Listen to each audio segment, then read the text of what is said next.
할렐루야, 할렐루야.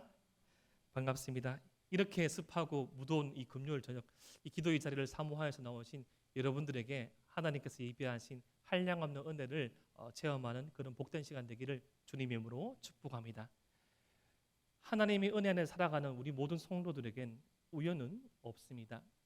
예전에 빅히트를 쳤던 곡 가운데 노사연 씨가 불렀던 만남이라는 노래가 있지요. 그 가사 중에 그런 게 있지 않습니까? 우리 만남은 우연이 아니야 하면서 뒤에 운명 같은 만남이라고.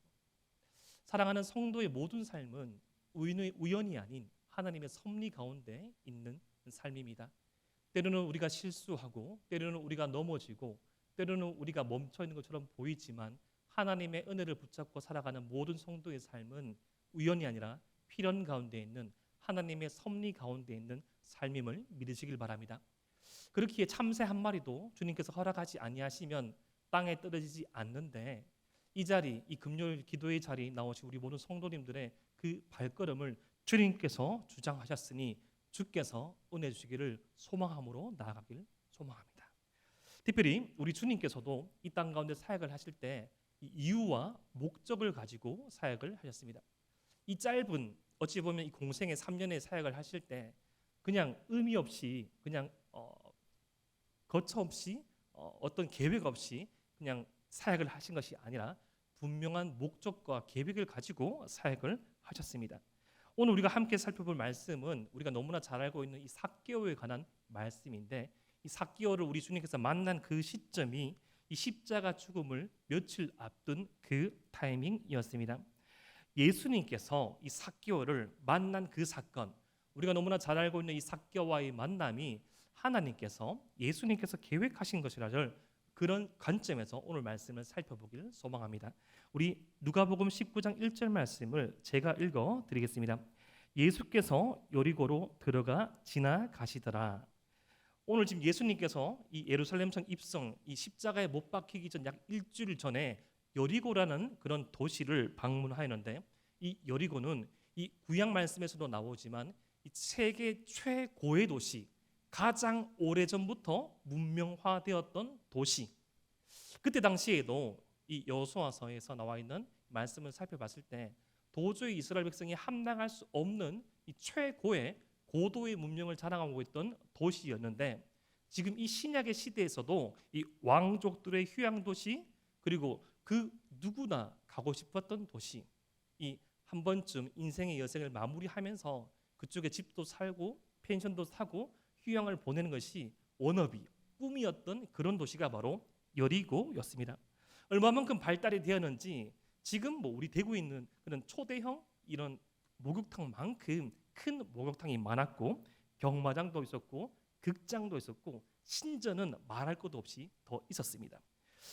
어쩌면 하나님을 믿지 아니하는, 하나님 외에 다른 것들이 인생을 걸고 기대하는 그 인생이 가장 동경할 수 있는 도시가 바로 이스라엘 안에서 여리고였습니다. 그런데 그 여리고성 안에 오늘 말씀 19장 2절 말씀 보니까 한 인물을 소개하는데 이렇게 소개합니다. 삭개오라 이름하는 자가 있으니 세리장요 또한 부자라. 이 거대하고 화려하고 이루 말할 데 없을 정도로 빛나는 이 도시 가운데 한 인물을 소개하는데 그 인물의 이름을 삭개오라고 합니다. 이 삭개오라는 이름의 뜻은 의로운, 정결한, 순결한이라는 뜻을 가지고 있습니다. 이름을 부를 때마다 의로운 자, 정결한 자, 순결한 자라고 불리었지만 그의 삶은 세리장. 이 신약 성경에서 약 한 번만 나오는 이 말씀인데, 세리장, 당시 친로마적인 이 스탠스를 취했던, 자세를 취했던 자로서 우리로 치면 이 역사의 일제 강점기에 친일파와 같았던 자, 이 로마에게도 무시를 당했고 동족 이스라엘 사람들에게도 무시를 당했던, 경제적으로 아주 풍요로운 삶을 살았지만 이 마음은 그 어디 둘 곳이 없었던 그 인생이 바로 삭개오였습니다. 사실 여기서 이 소개되는 이 부자, 이 부라는 것은 구약에서는 흔히 하나님의 백성이 부를 취했을 때 하나님께서 이 부어주시는, 하나님께서 허락하신 축복의 결과로 여겼습니다. 이 구약에서는 이 부가 좀 하나님께서 축복하신 결과라고 생각합니다.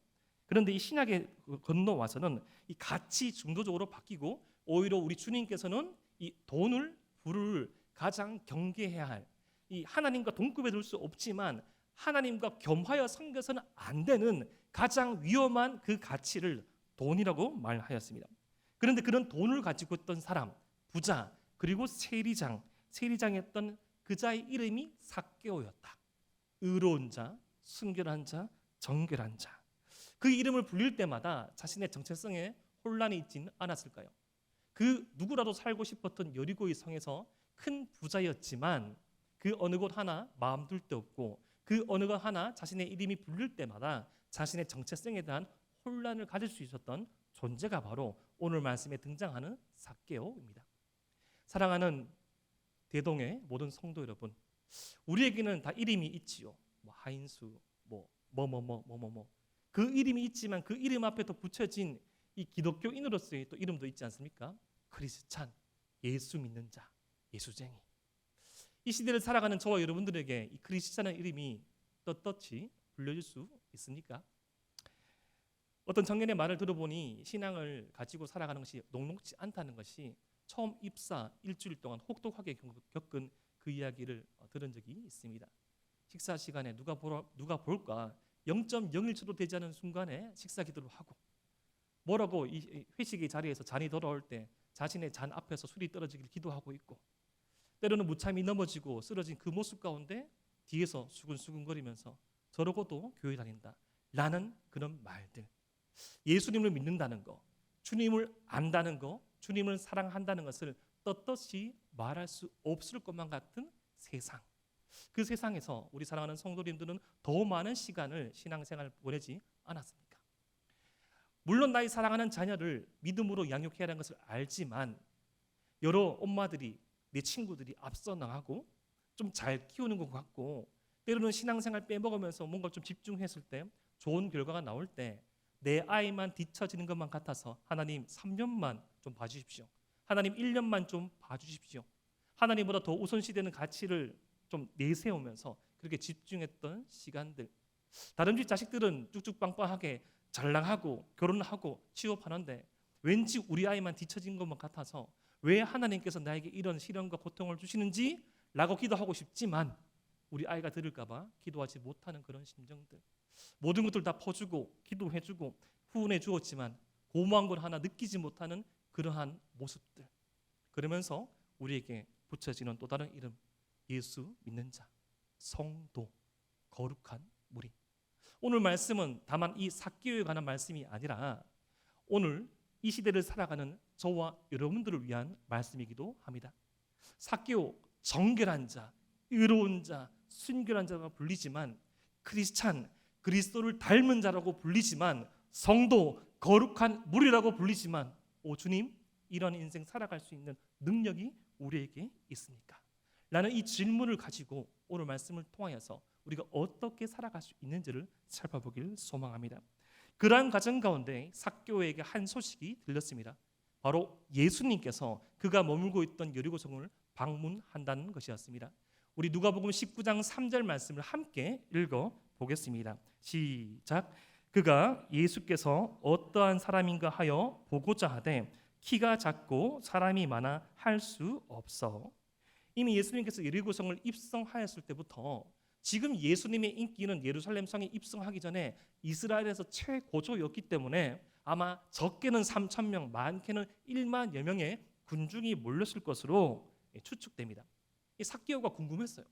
앞서 보니까 특별히 누가복음에서는 앞서 말씀한 두 군데에서 이 자신의 동료들, 자신과 동종의 이 직업을 가지고 있던 세리와도 친근하게 지내시고 이 사람을 어떤 외모나 직업으로 평가하지 아니하시고 그 영혼 자체를 맞아들여 주시고 그 영혼 자체를 품으시는 분이 바로 예수님이시다.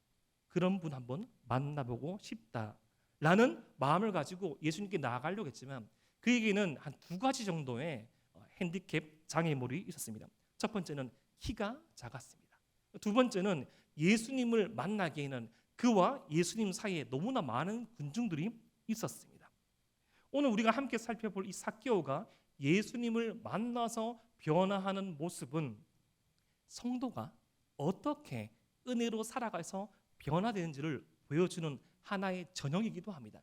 더 나아가서 은혜를 모르던 한 인생이 어떻게 하나님을 만나서 변화되는가를 보여주는 전형이기도 합니다. 이 선천적이고 환경적인 요인, 키라는 핸디캡이 그에게 있었죠. 그리고 더 나아가 후천적인 그리고 내면적인 수많은 군중이라는 이 두 번째 장애물이 있었습니다. 선천적으로 주어진 장애물, 후천적으로 주어진 장애물, 그 모든 것들이 그에게 어려움이 다가로 왔습니다. 그 문제 가운데 삭개오는 그가 평소에 가지고 있던 기질을 발휘하여서 19장 4절의 행동을 합니다. 제가 읽어드리겠습니다. 앞으로 달려가서 보기 위하여 돌 무화과 나무에 올라가니 이는 예수께서 거리로 지나가시게 되밀어라. 문제 앞에서 삭개오의 선택은 이 예수님이 지나갈 수밖에 없는 그 길 위에 세워진 약 20여 미터의 돌 무화과 나무에 올라가는 것이었습니다. 흔히 우리가 성경 동화를 보면 삭개오 아저씨는 아주 귀엽게 그려놨지요. 키는 자그만하지만 눈이 얼굴의 절반을 차지하고 있고 키가 작은 삭개오는 엉큼엉큼 올라갔다고 나와 있지만 예수님께서 예루살렘의 성에 입성할 이 당시에 돌 무화과 나무에는 이 진액이 뿜어져 나왔습니다. 혹시 무화과 나무과 종류를 한번 키워보셨습니까? 저희 집은 예전에 저는 이제 도모 3동에서 오래 살았습니다. 한 20여 년을 살았는데 나중에 알았는데 성경에 등장하는 나무들을 저희 집에서 키웠거든요. 원래 있었습니다. 할아버지가 심어놓으셨는데 대추나무 있었습니다. 그래서 대추나무 집이라고 하면 저희 집에 짜장면 배달이 잘 왔어요. 두 번째는 석류나무가 있었습니다. 석류나무. 그것도 성경에 나오더라고요. 세 번째로는 무화과 나무가 있었습니다. 근데 무화과 나무는 이 뭐라고 합니까? 이 가지를 꺾으면 흰 진액이 나옵니다. 특히 잎이 더 이제 무성하게 자라갈 그때쯤에는 더 많은 진액이 나오는데 아마 이 돌 무화과 나무에 올라가는 이 시기가 가장 많은 진액이 뿜어져 나오던 시기라고 할 수 있습니다. 지금 삭개오는 자신이 원하는 예수님을 만나는 것에서부터 좀 후퇴하여서 보고 싶어서 어떤 분이신지 관찰하고 기회가 주어진다면 이 군중들이 여리고의 시민들이 자신을 싫어하기 때문에 예수님과 1대1로 접촉하여서 예수님과 친교를 하고 싶은데 그러한 찬스를 엿보기 위해서 아주 무성한 나무잎이 달려있는 돌 무화과 나무에 의도적으로 올라가는 것입니다. 그런데 그것이 귀여운 모습이 아니죠. 예를 들어서 이스라엘 성인 남자는 이렇게 한 통으로 짜여진 큰 이 원피스를 입고 있지만 그 올라갈 때 얼마나 그 옷에 진액이 묻고 땀이 흐르고 흥건하게 젖었겠습니까? 이 귀여운 모습이 아니죠. 이 자기가 생각한 대로 예수님을 만나고 싶어서 자기가 생각한 대로 예수님과 접촉하고 싶어서 애써서 이 20여 미터의 돌무화과 나무를 엉금엉금 기어져 올라가는 이 삭개오의 모습은 어쩌면 예수님을 우리 인생의 방식으로 만나려는 예수님과 이 등치관계, 동일한 관계에 설정될 수 있는 어떤 가치를 추구하고자 노력하는 그 인생의 모습일 수 있다는 것입니다. 아직까지 삭개오는 예수님을 만나기 전의 모습이죠.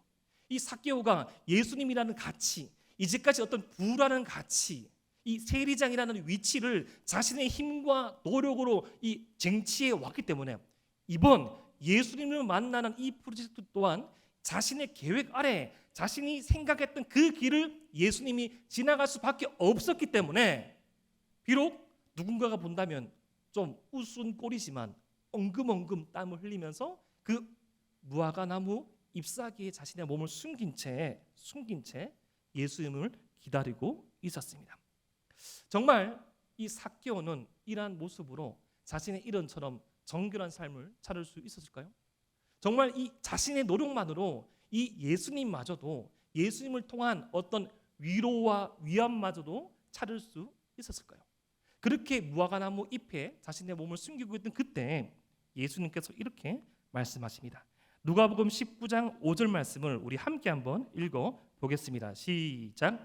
예수께서 그곳에 이르사 쳐다보시고 이르시되 삭개오야 속히 내려오라 내가 오늘 내 집에 유하여야 하겠다 하시니. 지금 삭개오는 자신이 예수님이 오실 길을 예측하고 기다리고 있다고 생각했지만 실상은 예수님께서 삭개오가 있는 곳을 찾아오신 것입니다. 그곳에 이르사 쳐다보시고 이르시되, 연속된 이 동사가 예수님이 의도를 가지고 지금 이 십자가에 매달리기 전에, 예루살렘 성에 입성하기 전에 누가복음에서 마지막 만난 그 인물로서 삭개오를 찾아오셨다는 그 의도적인, 그 목적 있는 만남을 위하여서 우리 주님이 오셨음을 이 누가는 우리에게 밝혀주고 있습니다. 이제 예수님께서 예루살렘 성에 입성하기 전에 마지막 만나는 그 인물이 삭개오였습니다. 정결한 자, 의로운 자, 순결한 자. 하지만 그의 존재는 정결하지 못했고, 순결하지 못했고, 순수하지 못했고, 사람들이 존경할 만한 그런 위치를 가지고 있었고, 부자로 표현됐지만 돌아서면서 죽은대고, 돌아서면서 손가락질 받던 그 인생, 하나님 없는 인생이, 주님 없는 인생이 주님을 만나면 어떻게 변화될 수 있는지, 이제 장차 우리 주님께서 십자가 위에서 구원의 사건을 이루시고 그 보혈의 피를 믿는 자마다 어떠한 삶을 살게 될지를 미리 보여주는 예고편의 인물로 삭개오를 설정하신 것입니다. 주님께서 말씀하십니다. 삭개오야, 속히 내려오라. 어쩌면 주님을 믿는다고 하지만 주님을 더욱더 편하게 만나기 위하여서 올라가는 나무가 우리 한 사람 한 사람에게 다 있지 않습니까? 내 어떤 섬김의 분야에서 나의 의지와 나의 뜻을 가지고 이 자리에 잘 버티고 있으면 또 하나의 돌무화과 나무에 올라가신 줄 있습니다. 이 자리 딱 지키고 있으면 우리 주님 지나가실 거야. 내가 이러한 품위를 지키고 있으면 이 자리로는 은혜가 지나갈 수밖에 없을 거야. 내가 이러한 행동을 하고 이러한 섬김을 한다면, 내가 이러한 시간을 확보한다면 이 은혜는 놓치지 않을 거야 라고 착각하지만, 은혜는 그렇게 주어지는 것이 아니지요. 은혜는 거저 주시는 하나님의 선물인 줄 믿으시길 바랍니다. 하나님께서 주시는 선물로 여기지 아니하고 엉금엉금 기어져 올라간다면, 오늘 말씀 예수님을 만나기 이전에 그 고귀하고 고결한 옷을 입고 진행 묻은 그 상태로서 엉금엉금 기어져 올라가는 삭개오와 같은 모습이 우리의 모습일 수 있다는 것입니다. 지금 예수님께서는 그러한 삭개오의 모습을 보시면서 질타하지 않았습니다. 세리장이라고 부르지 않았습니다. 그를 표현한 부자라고도 부르지 않고 삭개오라고 부르셨습니다. 세리장, 부자, 사기꾼 이렇게 부르지 않고 삭개오야 내려오라고 말씀하십니다. 저와 여러분들에게도 주님께서 말씀하십니다. 누구야 내려오라. 네가 나를 만나러 온 것이 아니라 내가 너를 만나러 왔다. 네가 지금 은혜를 구하고 있지만 그 은혜는 내가 주는 것이다. 네가 지금 간구하고 발버둥치고 있지만 내가 이미 다 예비해 놓았다. 그 어떠한 돌무화 나무에 올라가 있다면 그 주님의 음성을 듣고 내려오시는 저와 여러분 되시기를 주님 이름으로 축복합니다. 이렇게 삭개오를 부른 예수님께서 이제 뭘 하시겠다고 말씀하십니까? 내가 오늘 내 집에 유하여야 하겠다라고 말합니다. 집에 유한다는 것은 그냥 그 집에서 머물면서 식사하고 하룻밤 정도를 잔다는 것입니다. 그런데 유대인들은 아무나 식사를 하지 않죠. 특별히 유대인들은 이 정결 의식이 있어서 죄인들과 함께 밥을 먹으면 그 음식에 접촉되어서 죄가 들어온다고 생각했습니다. 그래서 예수님께서 그 앞전에 했던 누가복음 한 3본문에서 죄인들과 식사를 하는 그 문제로 공경에 빠질 뻔만 했습니다. 그때마다 예수님께서 지혜로운 기지를 발휘하셔서 돌파하시죠. 지금 예수님께서는 이 세리 창녀, 이 꼴로 성립되었던 그 죄인의 핵심이었던 세리장의 집에 들어가서 그와 함께 식사하고 그와 함께 대화하고 그와 함께 머물겠다고 말씀하십니다. 우리 주님께서는 가끔씩 이렇게 머무는 일로서, 식사하는 것으로서, 대화하시는 것으로서 인생을 바꾸는 것을 봅니다. 요한복음에 나와 있는 이 처음의 제자무리 또한 마찬가지죠. 주님과 함께 하룻밤을 유합니다. 하룻밤을 지냈던 그 제자가 또 다른 제자 이 베드로에게 가서 내가 메시아를 만났다고 증언하지요. 성경에 다 기록되지 않았다고 하여서 무슨 일을 했는지를 우리가 생각하지 못하는 것이 아닙니다. 지금 이 삭개오가 예수님과 유하는 시간, 함께 머무는 시간을 겪고 난 다음에 그는 전혀 다른 삶을 살게 됩니다. 어쩌면 이렇게 함께 지내는 것이 그립고 그리운 이 시대 아닙니까? 이 코로나 2년 반 동안 얼마나 이 함께 지내는 것이 참 어려웠습니까? 식사도 하기도 어렵고 눈치 보이고 콧물이라도 나오면 얼른 숨쳐야 되고 이 마스크 처음에는 어색했는데 화증하지 않아도 되고 참 좋고 마스크에 점점 적응해가는 우리 모습 보지 않습니까? 마스크 벗으면 어색하지 않습니까? 그래서 지금 제 얼굴이 어색하잖아요. 농담입니다. 가리는 것, 접촉하지 않는 것. 이 코로나의 시대를 거쳐오면서 함께 지내는 은혜가 많이 사라진 것 같습니다. 코로나니까 전염병이니까 잘 지내고 있겠지. 안 보여도 살아있겠지. 아유 뭐 만나서도 아직까지 종식되지 않았으니까 조심해야지. 아유 민폐 끼치면 안 되지. 라고 하면서 함께 지내는 힘들이 많이 사라진 것 같습니다. 저도 예전에 처음 사역을 할 때 그때 조금 지금도 어리지만 더 어렸을 때 이제 성인들을 대상으로 교구 사역을 할 때 제가 미혼일 때 교구 사역을 한 적이 있습니다. 그때 참 지금도 부족하지만 그때는 훨씬 더 부족하여서 어른들을 대하는 게 힘들 때가 종종 있더라고요. 되게 많이 열심히 사역을 하는 교회라서 그 교회에 사역을 할 때 하루에 전화해야 될 그 할당량이 있었습니다. 예를 들어서 30통, 40통 전화를 다 했었어요. 제가 그것도 맡고 있는 교구의 식구가 700명이었습니다. 700명이었는데 이 총각이 너무나 좋으신 권사님, 집사님, 장모님이지만 전화하기가 힘들잖아요. 그래서 이 수량을 채우겠다고 이 얄팡한 이 못난 마음에 빨리빨리 전화를 끊으려 했던 그런 마음이 있었습니다. 그래서 뭐 대화를 길게 이어나가지 않으려고 전화를 했었던 적이 많았어요.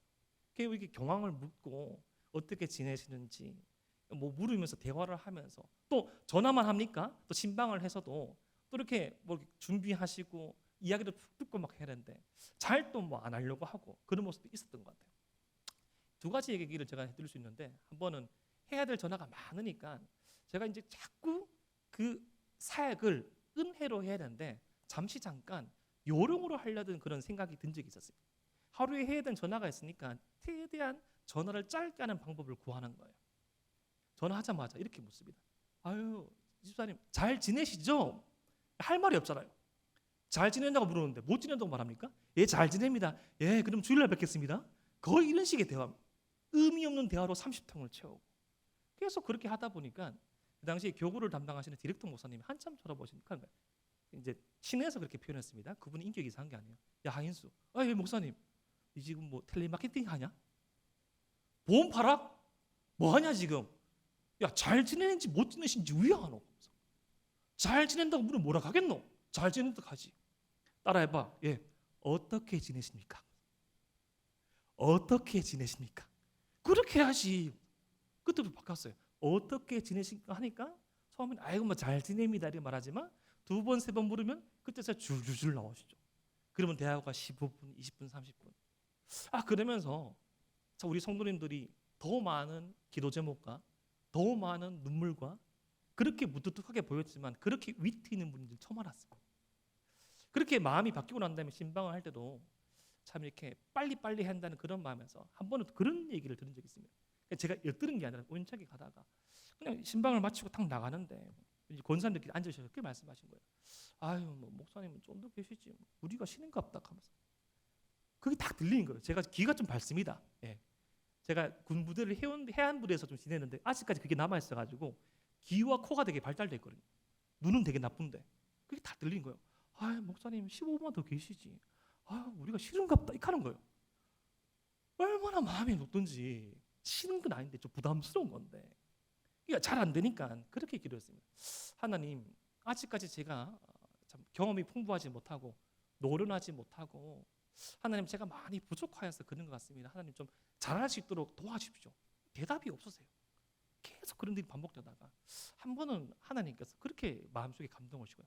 한 목사 그분 한 분 한 분을 사람으로 보지 마라. 권사님으로 보지 마라. 장로님으로 보지 마라. 직업으로 보지 마라. 교수님으로 보지 마라. 박사님으로 보지 마라. 신앙 3대 4대 5대로 보지 마라. 내가 내게 맡긴 양으로 봐라. 너도 양이고 그분들도 양이다. 주의 음성을 들어야 될 양으로 생각하고 한번 대해봐라. 그러니까 마음이 푸근한 거예요. 근데 마음이 푸근해가지고 대신 신방이 길어지고 퇴근이 더 늦어졌죠. 퇴근이 더 늦어져가지고 지금 살고 있는 저희 아내가 더 빨리 결혼하게 되었습니다. 밤 12시 이전에 만나주는 시간이 토요일밖에 없는 거예요. 그래서 만난 지 5개월 만에 결혼했거든요. 이건 다음번 다시 얘기해 드릴게요. 그때 눈을 뜨게 된 거죠. 영혼으로 봐라. 영혼으로 봐라.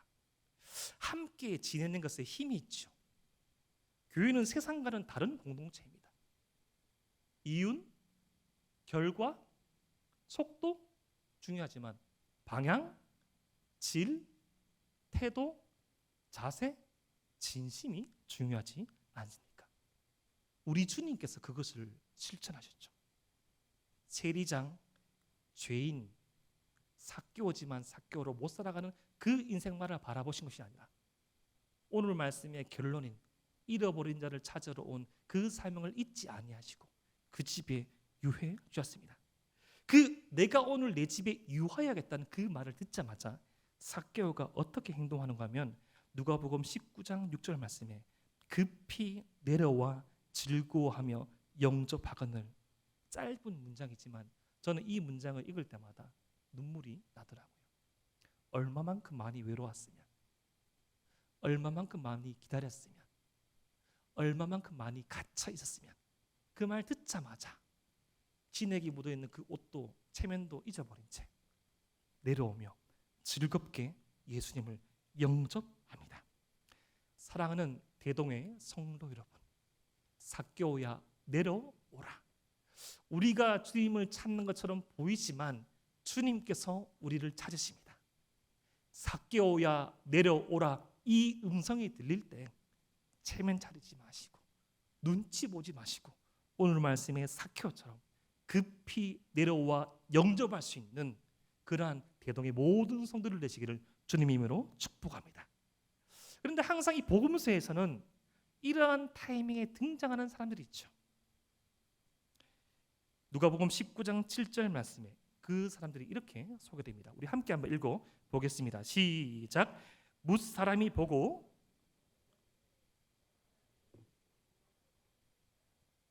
여기서 무사람이나 모든 사람을 의미하는 거고요. 수근거린다는 것은 불만을 가지고 악의를 가지고 말한다는 것입니다. 이때까지 이 걸어오신 예수님께서 걸어오신 길을 이 추정하여 볼 때 아마 바리새인과 서기관과 율법 교사들이 주를 이루었던 종교 지도자들이 그들 무리 가운데 많았던 것 같습니다. 근데 그들이 수근거립니다. 불만을 가지고 말하는데 이 삭개오의 이름도 부르지 않고 저라고 말해요. 저. 예수님 이름을 부르지도 않고 예수님을 저라고 말하면서 이 죄인의 집에 역시 삭개오 이름도 부르지 않고 예수님을 저라고 하고 물건 취급하는 겁니다. 이 삭개오의 이름도 부르지 않고 죄인의 집이라고 말합니다. 이 저 물건이 저 못된 것이 저 쓰레기장에 간다 이렇게 표현하는 거예요. 입에도 담기 싫어서 당시 세리와 죄인, 세리와 창녀는 관용어였습니다. 세리 이꼴 죄인, 창녀 이꼴 죄인. 이 그 어떤 곳에서도 재활할 수 없는 존재로 여겨졌던 것이 바로 세리였던 것이죠. 지금으로 치자면 가장 흉악한 범죄자의 집으로 들어가신 예수님. 지금으로 치자면 이제까지 전과가 아주 수많은 그 어떤 이 전과자의 집으로 들어가신 예수님. 우리가 가장 싫어하는 정치관, 우리가 가장 싫어하는 종교관, 우리가 가장 싫어하는 가치관의 삶을 보이는 그자의 집으로 들어가신 예수님라고 생각하면 우리에게도 표면적으로 와닿을 것 같습니다. 그런데 지금 예수님께서 보여주신 이 진리를 이 알리시는 그 길은 더 넓습니다. 우리가 생각했던 것보다 어떠한 집에 들어간 것이 아니라 주님이 필요한 곳이라면, 주님이 필요한 집이라면 우리 주님은 다 들어가십니다.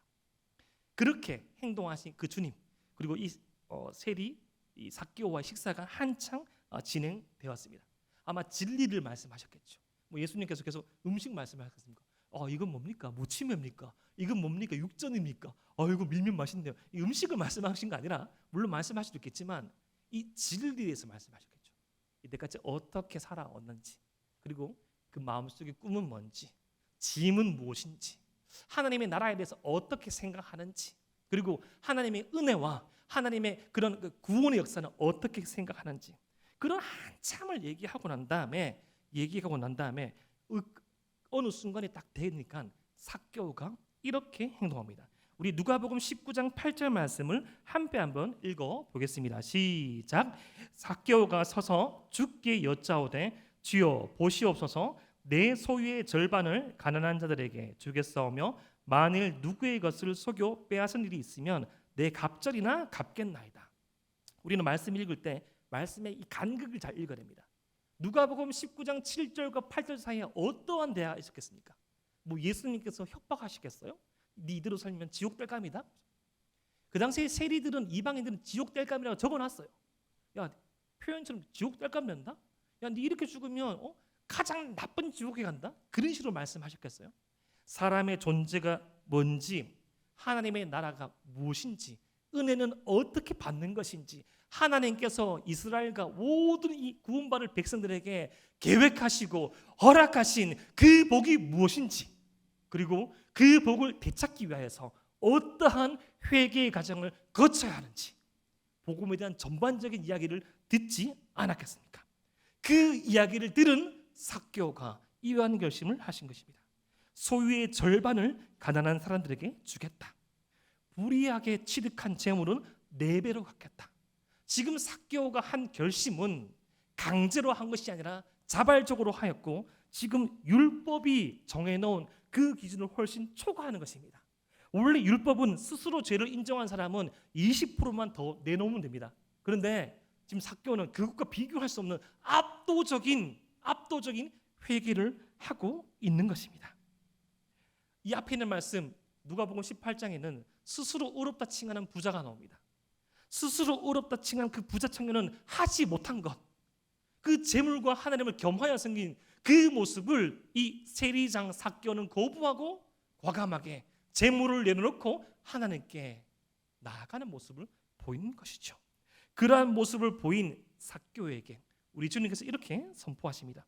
예수께서 이르시되 오늘 구원이 이 집에 이르렀으니 이 사람도 아브라함의 자손이미로다. 도저히 상상할 수 없는 선언을 하십니다. 이 사람도 아브라함의 자손이미로다. 그런데 지금 예수님께서는 삭개오가 구원을 받았다고 말하지 않고 이 집이 구원에 이르렀다고 말합니다. 사도행전에서 이런 표현이 나오죠. 너와 내 집이 구원을 받으리라. 하나님께서 우리에게 허락하신 구원은 영향력이 있습니다.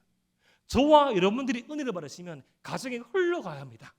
저와 여러분들이 성령의 능력을 받으면 이것이 흘러가야 돼요. 나만 좋고 나만 기뻐지고 나만 주니까 더 친밀하게 지는 것이 아니라 은혜는 흘러가는 것입니다. 지금 삭개오에게 임한 이 구원의 능력이 이 집에 흘러갈 것을 주님께서 말씀하시는 것이죠. 한 사람의 전 인격적인 변화를 말미암아 내가 속한 공동체가 영향을 받고 변하는 것이 복음의 힘입니다. 그렇게 변화된 것이 지금 저와 여러분들이 머물러 있는 대동교회이고, 지금 그렇게 은혜의 물길이 흘러가서 이 땅 가운데 임한 곳이 바로 대한민국입니다. 나만 믿고 잘 사는 것이 아니라 은혜는 흘러가는 것이죠. 지금 내 자리에서 할 수 있는 것을 고백하고 결단하는 삶, 또 다른 삭개오가 세워짐으로써 지금도 은혜의 물줄기는 흐르고 있는 것입니다. 그러한 측면에서 청년이라도 얼마든지 그 신앙은 노년으로 살아갈 수 있습니다. 육체의 나이가 노년을지라도 하나님의 은혜를 흘러 보내면 영적인 청년으로 살아갈 수 있습니다. 신체적인 성장은 멈추지만 영혼의 성숙은 계속되는 겁니다. 신체적인 성장은 우리가 이 땅에서 우리가 구할 수 있는 집은 평수가 정해져 있고 내가 취할 수 있는 재물은 한계가 있지만 우리가 누릴 수 있는 이 영혼의 풍요로움과 기쁨과 너비는 계속 확장되는 것입니다. 누가? 삭개오처럼 주께 은혜를 구하고 흘러보는 자에게 은혜는 흐르고 흘러서 더 넘치는 것입니다. 이 모습을 보신 예수님께서 오늘 말씀을 10절로 이렇게 요약하십니다. 우리 함께 읽어보겠습니다. 시작. 인자가 온 것은 잃어버린 자를 찾아 구원하려 함이니라. 아멘. 이렇게 읽으면 좀 맛이 없습니다. 저는 이렇게 번역하면 더 좋을 것 같습니다. 이 맛에 내가 산다. 내가 정말 하고자 하는 일은 바로 이것이다. 예수님께서 이 땅에 오신 이유는 바로 이 일을 위함입니다. 특별히 누가복음의 이 주제는 잃어버린 자를 찾는 것이죠. 잃어버린 자를 찾을 때 우리가 가장 생각나는 본문이 오늘 읽었던 두 번째 본문, 바로 잃어버린 것들에 대한 비유 아닙니까? 누가복음 15장 1절과 2절 말씀에 오늘 말씀 중반부에 나온 똑같은 사항이 반복됩니다.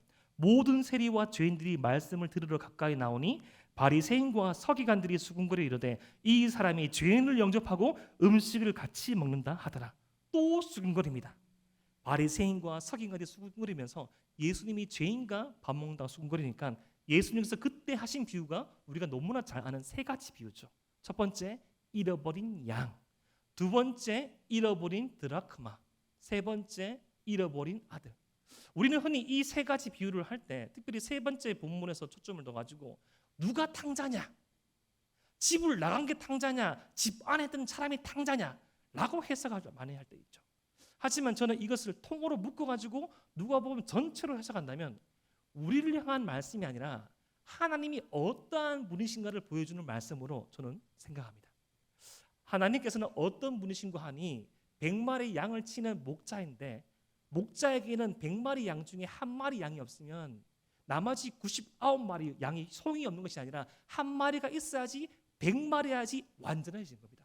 온전해지는 것입니다. 그래서 누군가에게 맡기고 그 잃어버린 한 마리를 찾으러 가는 것입니다. 그 당시 10드라크마는 결혼 지참금이었습니다. 10개의 드라크마가 다 있어야지 풀세트로서 인정받는 것이었죠. 그런데 한 드라크마가 잊어버리면 그 나머지 9가지의 그 가치, 온전함이 상실되기 때문에 잃어버린 것을 찾았을 때 기뻐하는 것이죠. 100분의 1에서 10분의 1, 그 다음 두 아들 가운데 한 명의 아들을 잊어버리고 난 다음에 한 명의 아들을 찾죠. 100분의 1, 10분의 1, 2분의 1. 목자도 기뻐하고 여인도 기뻐하고 아버지도 기뻐합니다. 특별히 이 마지막 세 번째 비유인 잃어버린 아들이라는 비유에서 아버지는 계속 아들을 기다리고 있죠.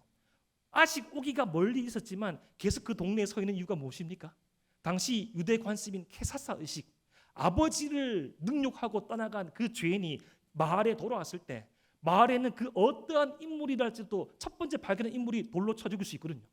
그것을 막고자 아버지가 계속 기다리고 있었던 거예요.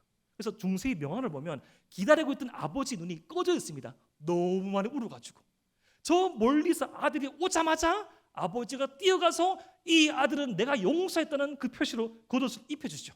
그러면 케사사 의식을 진행할 수 없습니다. 아버지가 용서했네. 저 배은망덕한 그 죽이는 놈의 자식을 아버지가 용서했는데 우리가 돌로 쳐 죽일 수 없지 라고 하면서 아버지가 너무너무 기뻐하는 그 잔치로 맞춰지게 되죠. 잃어버린 자를 찾았을 때의 기쁨. 2명 중에 1명, 10개 중에 1개, 100마리 중에 1마리. 지금도 우리 주님께서는 그 잃어버린 그 한 사람을 찾으십니다. 어쩌면 코로나 시대를 통과하면서 우리 자신이 잃어버린 자가 될 수도 있고요. 시간이 지나갈수록 어려워지는 다음 세대 사역이 잃어버린 걸 수도 있고요.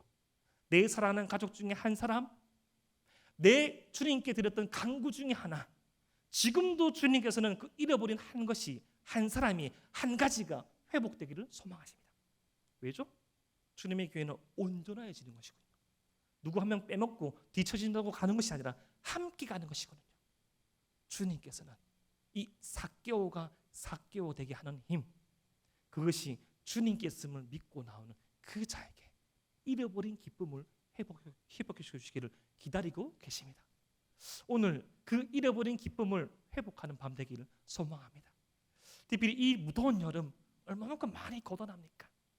물가는 끊임없이 상승하고 내 뜻대로 되는 것들은 참 없는 것만 같고 그 무엇보다 많이 혼잡하고 어려운 이 시기 가운데 우리 주님께서 우리에게 주시는 말씀, 잃어버린 것을 회복하라. 우리 주님께서 가장 귀하게 여기시는 그것을 회복하라. 그 기쁨을 회복하라. 회개란 원래는 기쁨입니다. 주님 앞에 통곡하고 대성통곡하고 우는 것도 있지만 회복되고 난 다음에는 기뻐하셔야 돼요. 그래서 신앙생활이 기쁘고 기쁨은 열정이 있습니다. 활력이 있어요. 능력이 있는 것이죠. 어제와 같은 오늘, 오늘과 같은 내일로 살아가는 것이 아니라 내게 맡겨진 사명이 있기에, 내가 해야 될 사명이 있기에 능력이 있는 것입니다. 지루한 것이 아니고요. 그러한 은혜를 소망하기를 소망합시다.